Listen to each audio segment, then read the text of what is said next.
Sir সব ঠিক আছে, কিন্তু মেয়ে মানুষের বিয়ে হতে পারবো না। ভেবে দেখো, বেতন 40,000 টাকা।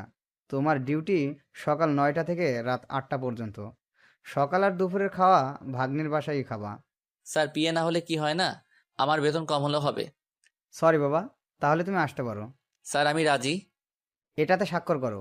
এটা কেন স্যার? তুমি 5 বছরের আগে চাকরিটা ছাড়তে পারবে না, সেটারই দলিল এটা। করে দাও নির্ভয়ে। Okay sir. তুমি কাল আসবা। এই কেবিনে আমার ভাগ্নি থাকবে। ওই তোমার বস হবে। সম্মান করবা তাকে। আর পাশের কেবিনটা তোমার। Okay sir. আমি কি এখনো যাব? 5 মিনিট দাঁড়াও।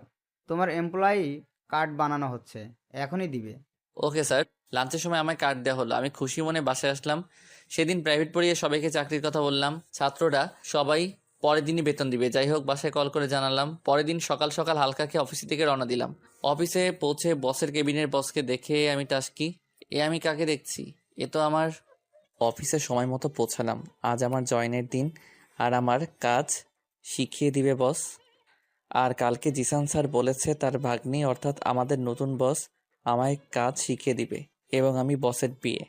তাই সবার আগে আমায় বসের রুমে যেতে হবে। আমি বসের রুমের দরজায় নক করলাম। আসতে পারি ম্যাম? হুম, বসুন। আমি ভিতরে ঢুকে বসের চেয়ারে কণাকে দেখে পুরাই শকড হয়ে গেলাম। তার মানে কণাই স্যারের ভাগ্নি। কাম সারছে। ব্রেকআপের শখ আমার মিটিয়ে দিবে। আমি ভয়ে ভয়ে ভিতরে গিয়ে কণার সামনের চেয়ারে বসলাম। কেমন আছো ফারুক? জি ম্যাম, আল্লাহর রহমতে ভালোই আছি। আমার ম্যাম ডাকতেছো কেন? তুমি কি আমায় ভুলে গেছো? ম্যাম, আপনার সাথে আগে যে পরিচয় থাকুক না কেন, এখন আর নেই। এখন শুধু একটাই সম্পর্ক, সেটা হলো বস আর সাধারণ কর্মী। এমন করে বলো না। তোমার পরিবারের সবাই কেমন আছে? আছে একরকম। আপনি কেমন আছেন? 3 দিন থেকে অনেক খুশিতে আছি। তাই নাকি? আপনার স্বামী কি ব্যবসায় অনেক লাভ করেছে, নাকি কোথাও ঘুরতে যাবেন? না, তেমন কিছু না। আমি বিয়ে করিনি। ভালো তো, আমার কাজটা বুঝিয়ে দিলে ভালো হতো। তোমার কাজ সবসময় আমার সাথে থাকা। Okay ma'am. তুমি আর আগের ফারুক নেই। যে ফারুক ছিল চঞ্চল আর বন্ধুদের সারা দিন মাতিয়ে রাখতো। আর তুমি এখন এত গম্ভীর কেমনে হয়েছো? সব বাস্তবতা ম্যাম।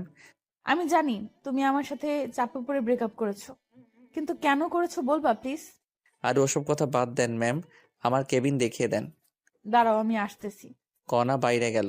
আমি কণার কেবিনটা দেখতেছি। অনেক সুন্দর আর সব সাজানো, একদম কণার মতো। রুমটি থাই গ্লাস দিয়ে ঘেরা।